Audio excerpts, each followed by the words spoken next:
নমস্কার, আমি মিঠু। শুরু করছি নজরে রাজ্য। ফের কলকাতায় ভয়াবহ আগুন। মধ্য কলকাতার অফিস পাড়া হিসেবে পরিচিত পোদ্দার কোর্ট, সে চত্বরে আগুন লেগেছে। কিছু সময়ের মধ্যে আগুন দ্রুত ছড়িয়ে পড়ে। মুহূর্তে আগুন ছড়ায় এলাকায়। দমকলের 8টি ইঞ্জিন আগুন নিয়ন্ত্রণের জন্য দ্রুত কাজ শুরু করে। গোটা এলাকা ঘিরে রাখা হয়েছে, তবে এদিনের আগুনে কোনো হতাহতের খবর নেই। পোদ্দার কোর্টের ঢিলছুড়া দূরত্বে রয়েছে লালবাজার। দ্রুত পুলিশ ও দমকল বাহিনী ঘটনাস্থলে পৌঁছায়। পোদ্দার কোর্ট খালি করে দেওয়া হয়েছে। সব অফিস কর্মীদের নিচে নামিয়ে আনা হয়। নিরাপদ দূরত্বে সরিয়ে ফেলা হয়েছে সাধারণ মানুষদের।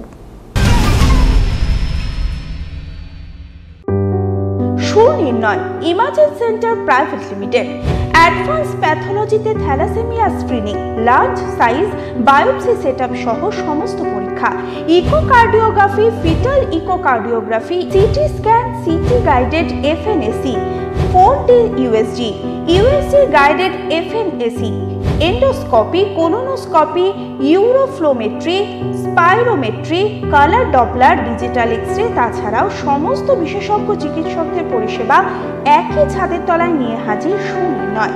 ঠিকানা 126/1 পিলখানা রোড, রানীবাগান, বহরমপুর, মুর্শিদাবাদ। বিশদে জানতে যোগাযোগ করুন 8373049252 7547900377।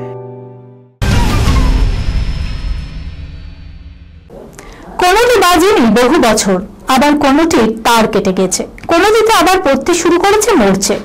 মকড্রিল শুরু হওয়ার আগে কলকাতার 90টি সাইরেন শনাক্ত করবে, সেগুলি সচল করতে বলল রাজ্যের সিভিল ডিফেন্স। বিভিন্ন জেলাতেও সাইরেনগুলিকে সচল রাখতে বলা হয়েছে। নাগের বাজারে এসে চালিয়ে মিষ্টি খেয়ে অপারেশন চোরেদের। দমকলের প্রাইভেট রোডের উপর এক বাড়ি থেকে লুট হয়েছে প্রায় 12 লক্ষ টাকা। 300 গ্রাম সোনার গয়নাও চুরি হয়েছে বলেও অভিযোগ। বাড়িতে কেউ না থাকার সুযোগে একদল দুষ্কৃতী লুটপাট চালায় বলে থানায় অভিযোগ জানিয়েছে পরিবার জানিয়েছে, ঘরে থাকা সিসিটিভি ফুটেজে দেখা গিয়েছে চোরের দল এসে চালিয়ে অপারেশন চালিয়েছে।